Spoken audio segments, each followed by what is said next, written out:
नमस्कार, आप देख रहे हैं प्रॉपर्टी प्लस। मैं हूं दीपक यादव। इस शो में हम बात करते हैं रियल एस्टेट सेक्टर की खबरों की, बारीक विश्लेषण करते हैं रियल एस्टेट से जुड़े अहम मुद्दों का। तो शुरू करते हैं आज का शो। एनसीआर देश का सबसे अहम रियल एस्टेट मार्केट है। सबसे अधिक अटके प्रोजेक्ट भी इसी मार्केट में हैं। आम्रपाली ग्रुप, यूनिटेक, जेपी समेत तमाम प्रोजेक्ट्स में हजारों घर खरीदार फंसे हुए हैं। आम्रपाली समेत कई प्रोजेक्ट में सीधे सुप्रीम कोर्ट का दखल है, लिहाजा उनको पूरा करने की कवायद तो चल रही है, लेकिन रफ्तार कछुए से भी सुस्त है। लास्ट माइल फंडिंग के लिए स्वामी फंड 2019 से अटके प्रोजेक्ट पर काम कर रहा है। इस साल मार्च तक 20,000 से अधिक घर पूरे भी कर चुका है। दूसरी ओर केंद्र सरकार ने नीति आयोग के पूर्व सीईओ और G20 के शेरपा अमिताभ कांत की अध्यक्षता में एक कमेटी का गठन किया है, जो अटके प्रोजेक्ट को पूरा करने की दिशा में काम करेगी। लेकिन बड़ा सवाल यह है कि जिस रफ्तार से अटके प्रोजेक्ट प्रॉपर्टी मार्केट में बढ़ रहे हैं, क्या उस रफ्तार से उन्हें पूरा करने की कवायद हो रही है?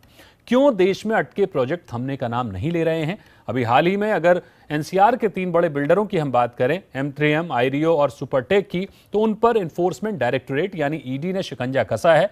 मंत्री डेवलपर्स भी अनियमितताओं के घेरे में हैं। अगर गिनना शुरू करें तो तमाम रियल एस्टेट डेवलपर्स अपने काले कारनामों के चलते मुश्किलों में हैं। इसको लेकर कानून अपना काम कर रहा है, लेकिन हमारा सवाल यह है कि इनके प्रोजेक्ट्स में जिन घर खरीदारों ने अपनी रकम फंसाई है, जिन अंडर कंस्ट्रक्शन प्रोजेक्ट को पूरा किया जाना है, उनकी क्या स्थिति है? एनसीआर की महज इन 3 कंपनियों की वजह से करीब 1 लाख घरों का निर्माण मुश्किल में पड़ता दिख रहा है। क्या एक बार फिर आम्रपाली जैसी स्थिति बनती दिख रही है? इसी पर होगी हमारी आज की चर्चा। हमारे साथ कुछ खास मेहमान हैं। हमारे साथ हैं राजन बंदेलकर, नेशनल प्रेसिडेंट नरेटको। हमारे साथ आदित्य परोलिया हैं, एडवोकेट सुप्रीम कोर्ट। तो चर्चा शुरू करते हैं और सबसे पहले राजन सर आपके पास आते हैं। सुपरटेक, M3M, आईरियो समेत तमाम रियल एस्टेट कंपनियों ने जो गड़बड़ियां की हैं उनको सजा मिलेगी, मिल भी रही है, लेकिन घर खरीदार जिसने अपने खून पसीने की कमाई को बिल्डर के सुपुर्द कर दिया, पहले आम्रपाली, यूनिटेक, जेपी समेत हजारों घर फंसे पड़े हैं। अब हजारों घरों की एक नई श्रृंखला, एक नई इन्वेंट्री फंसती हुई दिख रही है। एक संगठन के तौर पर, एक नरेटको के तौर पर आपका क्या रुख है? दीपक जी, आपकी बात बिल्कुल 100% सही है, क्योंकि पहले ही ये एनसीआर में, मतलब स्पेशली नोएडा में, ग्रेटर नोएडा इस एरिया में, यूपी के इलाका में काफी घरों की पोजीशन नहीं हुई या आधे में काम रुका हुआ है, और काफी डेवलपर और काफी प्रोजेक्ट्स प्रॉब्लम में, और उसके वजह से मेरे ख्याल से करीब 1.5 से 2 लाख जो घर खरीदार है, उनको उनकी आइदर रजिस्ट्री नहीं हुई है या पोजीशन नहीं मिला हुआ है। और ये जो आज अब जो नए डेवलपर को प्रॉब्लम हुई है, ये प्रॉब्लम की वजह से पहला जो प्रॉब्लम था जिसको सॉल्व करने के लिए सारी महुआ बोलो, यूपी गवर्नमेंट बोलो, आज हमारे housing minister Hardeep Singh Puri sir, Yogi Adityanath ji, Durga Shankar Mishra, ये सब मेहनत कर रहे हैं। और अगर आपको पता होगा तो अमिताभ कांत सर के नेतृत्व में एक कमेटी भी बनाई है, उस कमेटी की भी काफी मीटिंग हो गई है, और उस कमेटी में स्वामी जैसे फंड वाले हैं, बाकी फाइनेंशियल इंस्टीट्यूशंस, सारे स्टेक होल्डर्स को बुला के उन्होंने मीटिंग की हुई है। लेकिन अब मैं ये चाहता हूं कि इसके अंदर होम बायर्स भी अगर सामने आवे, अगर होम बायर्स चाहिए, अगर हमारे नरेटको जैसे संस्था से हेल्प लेना चाहे, तो हमारे दरवाजे उनके लिए खुले, ताकि हम सब साथ मिलकर होलिस्टिकली इस प्रॉब्लम का एक सॉल्यूशन लेके आवे। ये हमारी मंशा रहनी चाहिए और ये हमारा ध्येय है। मेरा अगला सवाल आदित्य जी आपसे होगा। आपसे हम कई मामलों पर बात करते आए हैं। एनसीआर पहले से रियल एस्टेट की गड़बड़ियों, स्टक प्रोजेक्ट को लेकर बदनाम है। इस हाल में बंसल बंधुओं, आईरियो के प्रमोटर्स और आरके अरोड़ा की गिरफ्तारी के बाद घर खरीदारों की मुश्किलें और ज्यादा बढ़ती हुई देख रहे हैं आप? सर देखिए, जो उन्होंने काम किया, जो एक्ट है इनका, वो एब्सोल्युटली क्रिमिनल है। तो उसके लिए they can not be let go so easily. और हम तो बहुत टाइम से ये बोलते आ रहे हैं, कोर्ट्स भी बोल रहे हैं कि गवर्नमेंट इंटरवेंशन एंड जो इंस्टीट्यूशंस जैसे नरेटको, क्रेडाई, इनका इंटरवेंशन जरूरी है। बिकॉज कोई भी इंस्टीट्यूशन या ऑर्गेनाइजेशन जैसे ईडी है, सीबीआई है या सीआईडी है, किसी के गलत काम को लेट गो नहीं कर सकते। अगर आप रिपोर्ट देखें, प्रेस रिलीज देखें ईडी की, तो 700 करोड़ रुपया साइफन ऑफ हुआ है 1 या 2 प्रोजेक्ट में। और सुपरटेक के कितने सारे प्रोजेक्ट हैं आप खुद ही जानते हैं। तो 700 करोड़ रुपया एक छोटी रकम नहीं होती। अगर यही पैसा अगर उस प्रोजेक्ट में लग जाता, तो जो प्रोजेक्ट आज 5 या 6 साल में पूरा नहीं हो पा रहा था, कब का पूरा हो जाता। दूसरी तरफ अगर आप M3M और आईरियो देखें, तो उसमें देखिए आप, वो जो सीबीआई जज हैं, उन पे ब्राइबरी के एक्यूजिशन है। आपको याद होगा ये सुपरटेक वही है जिसके ट्विन टावर डिमोलिश किए गए थे, और नोएडा के साथ अथॉरिटी के साथ उनका जो मिली जुली चल रहा था इरेगुलर कंस्ट्रक्शंस का, उस पे क्वेश्चन सुप्रीम कोर्ट ने उठाया था। M3M वही बिल्डर है जिसका एक पूरा टावर मर्लिन का वो पूरा इलीगली कंस्ट्रक्ट किया गया था, और उसके वेज पे उन्होंने मार्केट से या होम बायर से 200-300 करोड़ रुपए ले रखे थे। तो जब आप इस तरह की एक्टिविटी करेंगे और इतने टाइम तक, तो कब तक आपको लेट गो किया जाएगा? हाँ, ये डर है कि ये प्रोजेक्ट कैसे कंप्लीट होंगे। तो उसके लिए गवर्नमेंट्स, इंस्टीट्यूशंस, आज रेरा है आपके पास नरेटको, क्रेडाई है, आपके पास कोर्ट्स हैं, और आपके पास हाउसिंग अर्बन डेवलपमेंट मिनिस्ट्री, सबको बैठ के सोचना पड़ेगा कि ये कैसे कंप्लीट हो।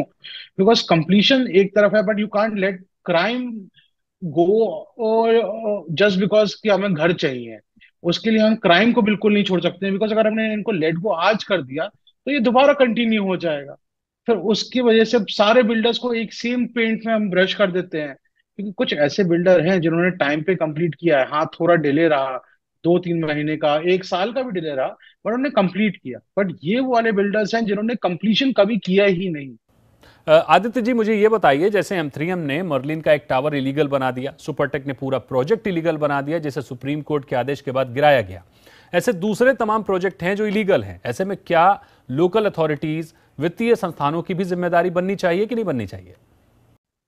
नहीं, बिल्कुल होते हैं। आप देखिएगा, नोएडा अथॉरिटी ने जो सुपरटेक की बिल्डिंग थी उसको ड्यूली ऑथराइज किया था, बट जिस तरह से ऑथराइज किया था वो बिल्कुल इनकरेक्ट था, सारे रूल्स को वायलेट करके ऑथराइज किया गया था। मलिन वाला भी शुरू में डीटीसीपी ने ऑथराइज किया था, बट उसको भी रूल्स के वायलेशन में ऑथराइजेशन मिली थी। सो और सुप्रीम कोर्ट ने, आप याद रखेंगे, ट्विन टावर में कहा था कि नोएडा में जो ऑफिसर्स है, जो कल्प्रेट है, जिन्होंने इनको ऑथराइजेशन दी है, जो हैंड इन ग्लव है, उनको भी आपको पकड़ना चाहिए। सो ये प्रोसेस है जो स्टार्ट हो रही है। आप अगर आप पूरी रिपोर्ट पढ़ेंगे, जो प्रेस रिलीज ईडी ने दिया है सुपरटेक वाले मामले में, उसमें दिखाया है कैसे नोएडा के प्रोजेक्ट से पैसा साइफन होता है, यानी कि जो बिल्ड बायर्स ने पैसा दिया है उससे गुड़गांव की जमीन ली जाती है। उस गुड़गांव की जमीन जो खरीदी गई है उससे प्रोजेक्ट लॉन्च होता है, और उसका पैसा आप तीसरे प्रोजेक्ट में तरफ ले जाते हैं। तो ये जो चेन है, उससे एक भी प्रोजेक्ट कंप्लीट नहीं हो रहा था। राजन सर, भारतीय रियल एस्टेट में निवेश की वैसे ही काफी जरूरत है। नाइट फ्रैंक की रिपोर्ट के मुताबिक पिछले साल की पहली छमाही के मुकाबले इस साल पहली छमाही में पी इन्वेस्टमेंट 20% कमजोर हुआ है। बड़े डेवलपर्स की ये कारनामे विदेशी निवेशकों का भरोसा कमजोर करने में सक्षम है। ग्राहकों का विश्वास कमजोर हुआ है, सो अलग। हम जो कहते आ रहे हैं कि रेरा आने के बाद से रियल एस्टेट में सुधार आया है, ये घटनाएं तो सीधे सवाल खड़े करती हैं रियल एस्टेट पर और रेरा पर। सर, मैं आपके सवाल का जवाब देने के पहले जो आदित्य जी बोले उसके बारे में मैं बोलना चाहता हूँ कि सर, ये जितने भी प्रोजेक्ट फंसे हुए हैं ना, ये प्री रेरा प्रोजेक्ट्स है, आप समझो। मैं हर टाइम आपको कहता चाहता हूँ कि देखो, हर आदमी सही नहीं होता। ठीक है, बिल्डर्स लोगों ने थोड़ी ज्यादा गलतियां की होगी, लेकिन उसमें सिर्फ बिल्डर अकेला ही शामिल नहीं था, सारे लोग, सारी सिस्टम शामिल थी। आज क्या हुआ है कि आज सिर्फ बिल्डर अकेला को लोग बदनाम कर रहे हैं, क्योंकि अल्टीमेटली क्या हुआ कि वो एंड प्रोडक्ट नहीं दे पाया। आज रेरा के बाद में अगर आप बोलो कि हर रेरा हमको हर क्वार्टरली हमारा रिपोर्ट अपडेट करना पड़ता है, सारे रिपोर्ट्स वेबसाइट पे, रेरा के वेबसाइट पे दिखते हैं, हर कंज्यूमर देखता है, कंज्यूमर को पता है। और कंज्यूमर आज से पहले से कंज्यूमर बहुत सतर्क हो गया, और ये बहुत अच्छी बात है। मतलब हम इसको, अगर आपने देखा होगा तो नेरेडको और क्रेडाई दोनों संस्था ने रेरा को वेलकम किया, इसके इसीलिए आज पूरे देश भर में आप देखो तो करीब करीब 70 से 80 हजार प्रोजेक्ट्स रजिस्टर हुए हैं। तो मैं कहता हूं कि जो कल बुरे दिन थे, बुरे दिन से अच्छे दिन आ रहे हैं। हाँ, हालांकि नोएडा, ग्रेटर नोएडा का जो इश्यू है वो एक टिपिकल इश्यू है। अगर ये इश्यू छोड़ो तो बाकी जगह पर ओवरऑल, स्पेशली अफोर्डेबल सेगमेंट में आज भी ग्राहकी है। कोरोना के बाद में लग्जरी में भी जहां पर ग्राहकी नहीं थी वहां पर भी ग्राहकी आ गई। या बेशक अगर आप बोल रहे हो कि फाइनेंशियल इंस्टीट्यूशन, सी फाइनेंशियल इंस्टीट्यूशन एक लिमिट के बाहर नहीं देख सकता कि अगर अप्रूवल है, अगर अप्रूवल किसी भी कारण से बाद में, मतलब वो कहते हैं ना कि उसको जब अप्रूवल दिया गया उसके बाद अगर जो देखता है, क्योंकि अप्रूविंग अथॉरिटी के टाइम पे एक बंदा बैठा हुआ रहता है और जब उसको असेस करते तब वो दूसरा होता है। तो हमारे रियल एस्टेट के रूल्स एंड रेगुलेशन में काफी चीज इंटरप्रिटेशन पे डिपेंडेंट होता है कि जो बैठा हुआ वो अधिकारी क्या सोचता है उसके ऊपर है। तो इसके लिए हमने, अगर आप देखे होंगे तो स्पेशली मैं यहाँ पर महाराष्ट्र गवर्नमेंट की तारीफ करना चाहूंगा। उन्होंने बंबई हम्म। शहर छोड़कर बाकी सारे शहर के लिए यूनिफाइड डीसीआर रूल लाया हुआ है, ताकि एक ही नियम है। अगर आप कहीं पर भी बिल्डिंग बनाओ पूरे महाराष्ट्र में, बंबई छोड़कर, आपको एक ही रूल है, ताकि उसमें रूल में कोई ये नहीं कर सकता है कि हमने ये ट्वीक किया, कि हमने ये समझा। ये हो गई जो, जैसे बोलते हैं ना कि रेरा अब आया, रेरा को 5 साल हो गए, और अगर आप देखो रेरा आने के पहले और उसके बाद 100% फर्क आया, और इसकी क्रेडिट आपको डेवलपर को देना ही पड़ेगा। क्योंकि अगर डेवलपर ये आज गलत हुए तो बहुत कम डेवलपर है जहां पर से जो ठीक। प्रॉब्लम हुआ, और वो उनके अपने प्रॉब्लम में फंसे हुए, इसलिए ये प्रॉब्लम्स आए। बिल्कुल सर, बिल्कुल सर, मैं इसमें समझना चाहूंगा कि क्या इससे निवेशकों का भरोसा कमजोर नहीं हो रहा है? सर वो मेरे हिसाब से नहीं हो रहा है। देखो आज क्या होता है कि ये, अगर आप देखो तो ग्लोबल मार्केट में ही फाइनेंस की प्रॉब्लम है, और उस हिसाब से अगर आप ग्लोबल मार्केट के हिसाब से कंपेयर करो आप, तो इंडिया में आज फाइनेंस बहुत आया हुआ है। आप देखो, अगर आप देखोगे तो रेरा में कितने नए प्रोजेक्ट रजिस्टर हो रहे हैं। अगर सच में प्रॉब्लम हो गए तो जूने प्रोजेक्ट के प्रॉब्लम है, लेकिन नए प्रोजेक्ट तो रेरा भी रजिस्टर करके नहीं लेगा। तो मैं ये नहीं मानता हूं सर। आदित्य जी, कुछ कहना चाह रहे थे आप? सर, रेरा अभी आया है, बट ये बात भी सही है कि हर स्टेट का अपार्टमेंट्स एक्ट उससे पहले था, और वो भी अच्छा लॉ था, लेकिन उसको फॉलो नहीं किया जा रहा था। यूपी में यूपी अपार्टमेंट्स एक्ट था, कर्नाटका में कर्नाटका अपार्टमेंट्स एक्ट था, महाराष्ट्र में मोफा था, बट उस और वो भी उतना ही सतर्क एक्ट था। जो टावर डिमोलिशन हुआ है सुपर टेक का, वो यूपी अपार्टमेंट्स एक्ट के अंडर हुआ है, नॉट रेरा। बट उसको फॉलो नहीं कर रहे थे। RERA is just a law which has been publicise. और अगर आप फंडिंग की बात करें कि फंडिंग आ रही, तो वो नहीं आ रही है। Indians have invested 35,000 crore last financial year में सिर्फ दुबई में in real estate. 35,000 crore in a small, एक छोटा द्वीप, एक छोटे सिटी में इन्वेस्ट हुआ है इंडिया से। उसके कंपैरिजन में पूरे इंडिया में क्या इन्वेस्टमेंट हुआ है? वो इसलिए नहीं हो पा रहा है क्योंकि वो बिलीफ, वो कॉन्फिडेंस ही नहीं है कंज्यूमर में कि अगर मैं अपना पैसा लगा रहा हूं तो मेरा प्रोजेक्ट कंप्लीट टाइम से हो जाएगा, और नहीं हुआ तो मेरे को जो रेरा जो प्रिस्क्राइब्ड कॉम्पनसेशन है वो मिलेगा। वो नहीं मिलता है आज भी। कुछ ही बिल्डर हैं जो वो देते हैं, वरना हर कोई किसी ना किसी तर्ज पे उसको हटा देता है। ठीक तो बात है। आज भी वो कॉन्फिडेंस नहीं आया है। तो ये चर्चा जारी रखेंगे। यहां वक्त है एक छोटे से ब्रेक का। ब्रेक के बाद हाजिर होते हैं और इस अहम मुद्दे को समझने की कोशिश करते हैं कि एनसीआर में जिस तेजी से अटके प्रोजेक्ट बढ़ रहे हैं, इसका आखिर हल क्या है।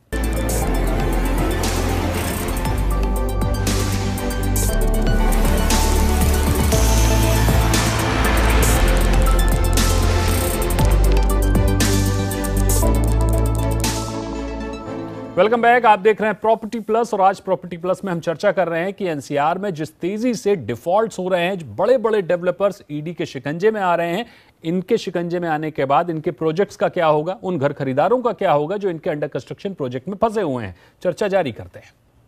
आदित्य जी, जो घर खरीदार सुपरटेक, आयरियो और M3M के अंडर कंस्ट्रक्शन प्रोजेक्ट में फंसे हुए हैं, उनको क्या राय होगी? क्या वो वेट एंड वॉच की स्थिति में रहें या न्याय के लिए कानूनी रास्ता अख्तियार करें? सर, जो मैंने पहले कहा, we have to bring out an action against जितने भी ऐसे डेवलपर्स हैं, चाहे आपके सुपरटेक हो, चाहे M3M हो, चाहे आईरियो हो, जेपी, आम्रपाली की, कोई भी ऐसा डेवलपर है जहां ये हाईलाइट हो रहा है कि पैसा साइफन ऑफ हो रहा है, या उनकी एक्टिविटीज काफी गलत है, या उनके कोई भी प्रोजेक्ट बहुत ज्यादा डिले, लेट से 2 साल से ज्यादा डिलेड है, तो उसको कैसे गवर्नमेंट ओवरटेक करेगी? क्या कॉम्पनसेशन उस बिल्डर को देना पड़ेगा? क्योंकि आप सोचिए कितने घर खरीदार हैं, उनका ये पहला घर है जो उनको कभी नहीं मिलेगा। सुपर टेक में तो कई सारे ऐसे घर हैं जिनमें यमुना अथॉरिटी ये कह रही है कि हमारे जब ड्यूज मिलेंगे तब हम रजिस्ट्रेशन कराएंगे।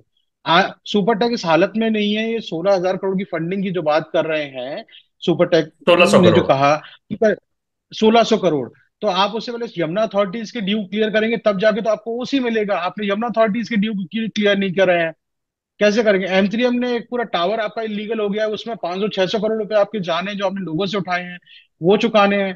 अब तो एक गाइडलाइंस लानी पड़ेंगी, एक फ्लो चार्ट बनाना पड़ेगा कि अगर आपका प्रोजेक्ट नहीं बना है उसको इंस्टीट्यूशंस, गवर्नमेंट्स, रेरा कैसे टेक ओवर करें, और वो कैसे कंप्लीशन हो। ठीक बिकॉज है। आज ये गाइडलाइंस है, बट बहुत ऊपरी तरीके से है, बहुत, इनका फॉर्मुलेशन प्रॉपर नहीं है। राजन सर, ये समस्या बहुत विकराल है और डेवलपर्स, घर खरीदार, निवेशकों सबके लिए चिंता की बात है। हम लंबे समय से देखते आ रहे हैं कि अम्रपाली, यूनिटेक, जेपी समेत हजारों घर फंसे पड़े हैं। M3M, सुपरटेक, आईरियो के प्रोजेक्ट फंसने के बाद आंकड़ा और भी चौंकाने वाला, और भी डराने वाला होगा। जाहिर तौर पर अमिताभ कांत की अध्यक्षता में कमेटी काम कर रही है, स्वामी फंड भी अटके प्रोजेक्ट पूरे कर रहा है, लेकिन बड़ा सवाल यह है कि आगे प्रोजेक्ट ना अटके उसके लिए क्या उपाय है, क्योंकि इस तरह से आप अटके प्रोजेक्ट बनाते रहेंगे और आगे तमाम अटके प्रोजेक्ट बढ़ते रहेंगे। नहीं नहीं सर, उसके लिए तो क्या है कि अब आगे जो अटकने वाले प्रोजेक्ट बहुत कम होंगे, वो एक्सीडेंटली अटक सकते हैं। देखो, आज कोई भी चीज ये नहीं, कोई गारंटी नहीं दे सकता है कि अटके या नहीं अटके, लेकिन मैं कहता हूं कि मेजर प्रोजेक्ट्स अब आगे अटकने वाले नहीं है। उसका रीजन ये है कि जो भी ग्राहक का पैसा आता है वो 100% रेरा अकाउंट में जाता है, और वो पैसे जब 3 आदमी लोग, मतलब आर्किटेक्ट, इंजीनियर और प्रोजेक्ट कंसल्टेंट, ये लोग जब सीए, जब तक ये लोग नहीं देते हैं सर्टिफिकेट, और प्लस डेवलपर अंडरटेकिंग, आज आप देखो कि जितने फंसे हुए प्रोजेक्ट, ये सारे अगर आप देखोगे तो प्री रेरा, ये पोस्ट रेरा, मैं नहीं मानता हूं कोई प्रोजेक्ट है। अगर आपने देखा होगा 2017 में जो प्रोजेक्ट रजिस्टर किया गया है वो प्रोजेक्ट कंप्लीट हुआ। जैसे आदित्य जी ने बताया कि अगर किसी डेवलपर में 3-6 महीना 1 साल लेट पोजीशन दिया होगा, लेकिन प्रोजेक्ट कंप्लीट किया ही है, क्योंकि उसके अंदर से प्रोजेक्ट का फंड डाइवर्शन नहीं हुआ और एक प्रोजेक्ट से दूसरे प्रोजेक्ट में पैसे नहीं गए। अब इसमें मैं आपको, जो आपने आदित्य जी को सवाल पूछा, उसका जवाब मैं देना चाहता हूं आपको कि यहाँ पर क्या होना चाहिए कि जिन्होंने मकान बुक किया है वो लोगों ने एक अपनी एसोसिएशन फॉर्म अभी कर लेनी चाहिए। They should not wait further. ये लोग अगर एसोसिएशन साथ में कर ले, और इन्होंने अगर जो भी पैसा देना बाकी है, आज आप समझो, क्योंकि पूरे प्रोजेक्ट में कंस्ट्रक्शन कॉस्ट है ना, ये 30 to 40% कॉस्टिंग ही होती है, लैंड कॉस्ट होती है, प्लस बाकी जो भी है इंटरेस्ट या बाकी जो कॉस्ट होती है। तो इसमें जितना भी डेवलपर को पैसा दिया वो अलग है, उसका हिसाब बाद में करो, आप उसके लिए जो भी लड़ना है वो लड़ते रहो। लेकिन आपका जो मकान फंसा हुआ है, जिसमें आपके पूंजी लगी हुई है, अगर आप उसको 10-20% पैसे ही कहीं से भी कंज्यूमर ने, सारे लोगों ने इकट्ठे मिलकर पैसे डाले, तो उनकी प्रॉपर्टी पूरी की पूरी 100 रुपया मिल जाएंगे। मैं कहना ये चाहता हूं कि जो हुआ उसको समझो, अपनी हालात समझो, जो भी समझो, लेकिन 15-20 रुपया अगर आप नया डालकर आपका पूरा 100 रुपया इकट्ठा हो रहा है, तो ये हमेशा एक वाइज एडवाइस है। आदित्य जी, बिल्डर तो जेल में है, प्रोजेक्ट अटक गए हैं, ग्राहकों की ईएमआई भी जाती रहेगी, ग्राहक के पास और कोई विकल्प भी नहीं है। आपका अनुभव क्या कहता है? बंसल बंधु, आरके अरोरा, गोयल्स को राहत मिलती दिखेगी या फिर मामला लंबा फंसता हुआ दिख रहा है? सुपरटेक का तो मैं कुछ नहीं कह सकता हूँ। आई एम, जितना मैंने उसको एनालाइज किया है, उनके काफी प्रोजेक्ट्स पेंडिंग है, गवर्नमेंट ड्यूज हैं, तो वो कैसे कंप्लीट होंगे इसका आंसर तो मेरे पास क्या, किसी उनकी खुद खुद के पास नहीं है। M3M has been a cash rich company, अपने प्रोजेक्ट कम से कम कंप्लीट करती है, तो मुझे उसमें ज्यादा डर नहीं है। आईरियो और सुपरटेक में है, उसके लिए लोगों को संगठित होना पड़ेगा। मेरे ख्याल से अब सही टाइम है कि उन्हें कोर्ट का रुख करें और गवर्नमेंट इंटरवेंशन की डिमांड करें, क्योंकि सुपरटेक आपको पता है वैसे भी इंसॉल्वेंसी में है, बट यही क्लियर होना है कि उसका एक प्रोजेक्ट इंसॉल्वेंसी में जाए या सारे जाएं। और अभी सिर्फ 1600 करोड़ की वो फंडिंग की बात करें जो फिर उनके अरेस्ट होने से रुक गया है। तो आई थिंक ये सही टाइम है सब कोर्ट जाएं दोबारा से, और कोर्ट में गवर्नमेंट इंटरवेंशन की मांग करें कि गवर्नमेंट इन प्रोजेक्ट्स को टेक ओवर करे, वरना ये प्रोजेक्ट्स कंप्लीट नहीं होंगे। राजन सर, कुछ कहना चाह रहे थे आप? मैं आपको क्यों कहता हूं, क्योंकि ये डीएसके का पुणे में एक सदाफुली करके प्रोजेक्ट फंसा हुआ था, जिसमें हमने निरेडको ने इंटरवेन किया और उनको हेल्प किया। वो वहां के ग्राहक सब साथ आए, उन्होंने बनाया, एक नए कॉन्ट्रैक्टर को अपॉइंट किया। बैंक ने भी, जो टाटा हाउसिंग थी, उन्होंने भी कोऑपरेट किया, उन्होंने भी उनकी जी रकम थी, जितने कम से कम रकम थी उतनी ली, और वो बिल्डिंग पूरी हो गई और उसको उसी आने लग गई। तो ये बहुत बड़ा, मतलब एक उदाहरण है, भले एक ही उदाहरण है, लेकिन एक उदाहरण है, तो एक उदाहरण से बढ़ाकर अपन 1 से 100 तक पहुंच सकते हैं। ठीक बात है, इंडिविजुअल बिल्डर की कोई गारंटी नहीं हो सकती। हमने बड़े से बड़े नामों को डिफॉल्ट करते हुए देखा है, जिनके प्रोजेक्ट में हजारों लोग फंसे पड़े हैं, ना उनके पास घर है, ना दी गई रकम की वापसी का कोई रास्ता है और ईएमआई भी जारी है। लेकिन अगर डेवलपर संगठन, सरकार या रेरा, वित्तीय संस्थान मिलकर कोई रास्ता निकालें जिससे अटके प्रोजेक्ट पूरे करने का रास्ता साफ हो, इससे भी बड़ी बात कि आगे प्रोजेक्ट ना अटके, इसको लेकर भी कोई कॉन्क्रीट प्लान बने। हालांकि खबर है कि आरबीआई कुछ ऐसी व्यवस्था लाने की तैयारी में है जिससे अटके प्रोजेक्ट में फंसे घर खरीदारों को सीधे तौर पर प्रोजेक्ट पूरा करने के लिए बैंक टॉप अप लोन दे सकता है।